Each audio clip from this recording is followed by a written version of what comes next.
अगर आप ट्रेडिंग करते हो और बार बार गलत एंट्री की वजह से लॉस हो रहा है तो हो सकता है कि आप मार्केट के सपोर्ट और रेजिस्टेंस लेवल को प्रॉपरली समझ नहीं पाते हैं। आज की वीडियो में हम समझेंगे सपोर्ट क्या होता है, रेजिस्टेंस क्या होता है, स्ट्रॉन्ग सपोर्ट और रेजिस्टेंस कैसे आइडेंटिफाई करें और सबसे इम्पॉर्टेंट इन लेवल्स पर एंट्री कैसे प्लान करें। चलिए चार्ट पर समझते हैं। सपोर्ट क्या है, सबसे पहले बात करते हैं सपोर्ट की। सपोर्ट वो प्राइस या जोन होता है जहां प्राइस गिरने के बाद बायर्स एक्टिव होने लगते हैं और प्राइस को नीचे जाने से रोकने की कोशिश करते हैं।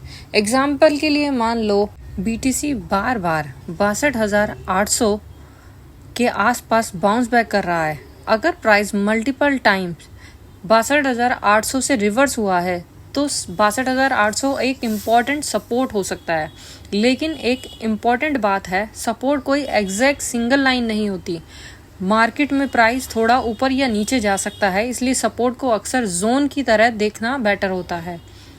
रेजिस्टेंस क्या है, अब इसका अपोजिट समझो। रेजिस्टेंस वो प्राइस लेवल या जोन होता है जहां प्राइस ऊपर जाने के बाद सेलर एक्टिव होते हैं और प्राइस को फर्दर अपसाइड से रिजेक्शन करने की कोशिश करते हैं। मान लो गोल्ड बार बार 44,400 के पास जाकर रिजेक्ट हो रहा है तो 44,400 एक इम्पॉर्टेंट रेजिस्टेंस जोन हो सकता है। सिंपल लैंग्वेज में सपोर्ट जहां बायर्स एक्टिव हो जाते हैं, रेजिस्टेंस जहां सेलर एक्टिव हो जाते हैं। स्ट्रॉन्ग लेवल कैसे आइडेंटिफाई करें, सबसे इम्पॉर्टेंट क्वेश्चन, कौन सा सपोर्ट या रेजिस्टेंस स्ट्रॉन्ग है। इसलिए सिर्फ एक टच को मत देखो, आप देखो प्राइस ने लेवल को कितनी बार रिस्पेक्ट किया है, लेवल से कितना स्ट्रॉन्ग रिवर्स हुआ है, क्या हायर हाई टाइम फ्रेम पर भी वही लेवल इंपॉर्टेंट है, क्या लेवल के पास स्ट्रॉन्ग रिजेक्शन कैंडल बनी है। अगर कोई लेवल मल्टीपल बार रिस्पेक्ट हुआ है और वहां से स्ट्रॉन्ग मूव मिला है तो वो लेवल कंपैरेटिवली ज़्यादा इंपॉर्टेंट हो सकता है। सपोर्ट रेजिस्टेंस पर डायरेक्ट एंट्री, यहाँ बिगनर सबसे बड़ी मिस्टेक करते हैं। प्राइस सपोर्ट पर और बिना कंफर्मेशन के तुरंत बाय, ये प्राइस रेजिस्टेंस पर आया और तुरंत सेल, ऐसे ब्लाइंडली नहीं करना चाहिए। सपोर्ट या रेजिस्टेंस सिर्फ एक एरिया को इंटरेस्ट करता है। एंट्री से पहले कंफर्मेशन देखना बेटर अप्रोच हो सकता है। एग्जाम्पल, प्राइस सपोर्ट जोन में आया, वहाँ रिजेक्शन मिला, फिर बुलिश कैंडल बनी और प्राइस ने शॉर्ट टर्म स्ट्रक्चर ब्रेक किया। ट्रेड अपना सेटअप के अकॉर्डिंग एंट्री प्लान कर सकता है। ब्रेकआउट का कॉन्सेप्ट, अब एक और इम्पॉर्टेंट चीज़, ब्रेकआउट। मान लो प्राइस बार बार रेजिस्टेंस को टेस्ट कर रहा है, फिर एक स्ट्रॉन्ग रेजिस्टेंस के ऊपर क्लोज करता है, ये पोटेंशियल ब्रेकआउट हो सकता है। लेकिन सिर्फ विक या रेजिस्टेंस के ऊपर जाने को ब्रेकआउट मत समझना, कैंडल क्लोज और कंफर्मेशन इम्पॉर्टेंट है।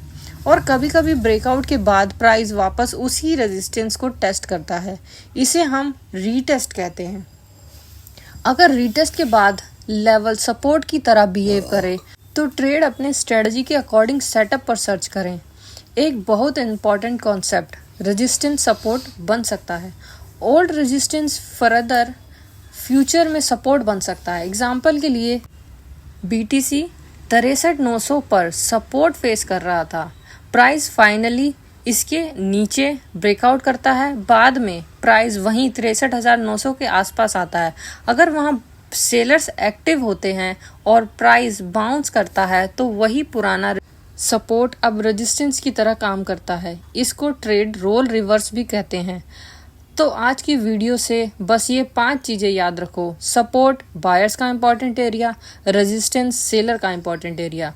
स्ट्रॉन्ग लेवल को मल्टीपल रिजेक्शन और हायर टाइम फ्रेम कॉन्टेक्स्ट के साथ देखो, ब्लाइंडली एंट्री मत लो, कंफर्मेशन का वेट करो और ब्रेकआउट के बाद रीटेस्ट को इग्नोर मत करो। अगर आप चाहते हो कि मैं ऐसे ही नेक्स्ट वीडियो में चार्ट पर स्ट्रॉन्ग सपोर्ट और रेजिस्टेंस को स्टेप बाय स्टेप कैसे मार्क करते हैं प्रैक्टिकली दिखाऊं तो कमेंट में S&R लिखो। और अगर आपको बीटीसी, गोल्ड और ऑयल का टेक्निकल एनालिसिस पसंद है तो मार्केट की नज़र को सब्सक्राइब करें और मेरे चैनल को लाइक करना ना भूलें।